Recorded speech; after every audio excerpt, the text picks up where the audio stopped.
This is the silent struggle of Matt, a story of a 33-years-old gentleman from Africa, West Africa to be specific.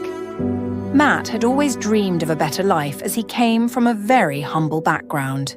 Leaving his home behind, he had traveled to the United States, filled with hope and ambition. But dreams sometimes turn into nightmares, and for Matt, the weight of his new reality became unbearable.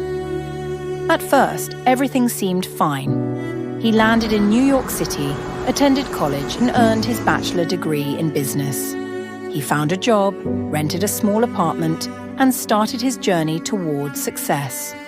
But slowly, the cracks begin to show.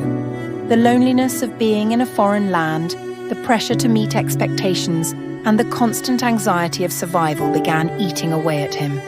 The city's bright lights and endless noise only amplified the emptiness he felt inside. It started with small things, waking up late, feeling exhausted despite a full night's sleep. Then came the overthinking, the paranoia.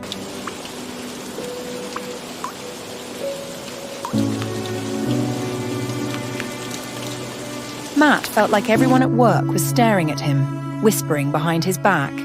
His mind convinced him that he was failing, that he was different, that he didn't belong.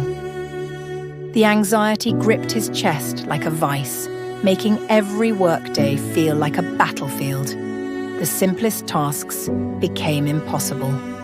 Walking through the office doors felt like stepping onto a stage where the entire world was his audience, judging him, mocking him. His hands trembled when he clocked in, his breath shallow, his heart racing.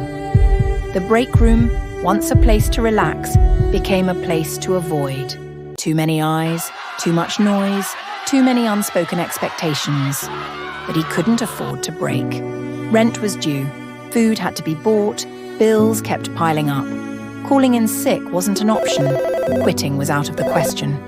So he forced himself out of bed every morning, dragging his heavy body through the motions, pretending everything was fine. His co-workers noticed the change. "You look tired, Matt," someone would say. "Are you okay?" But the words felt distant, meaningless. He would nod, fake a smile, and keep moving. No one really understood. How could they? Depression wasn't something he could explain. Anxiety wasn't visible like a broken bone. It was an invisible weight, crushing him more each day.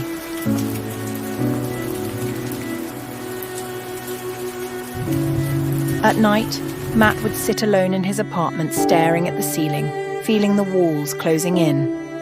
The silence was deafening. His thoughts ran in circles. What's wrong with me?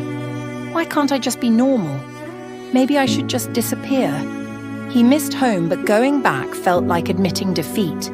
He was stuck, trapped between survival and self-destruction.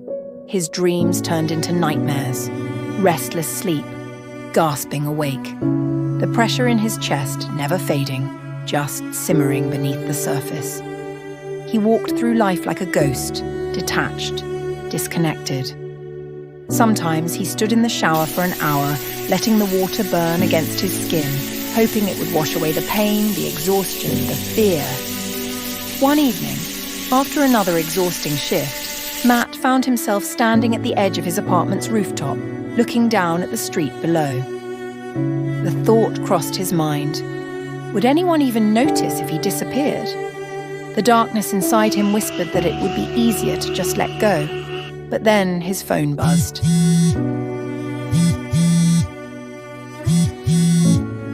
A message from his mother. "Hope you're doing okay, my son." Tears welled in his eyes. He wasn't alone. Maybe, just maybe, he could find a way out of this darkness. Maybe there was still hope.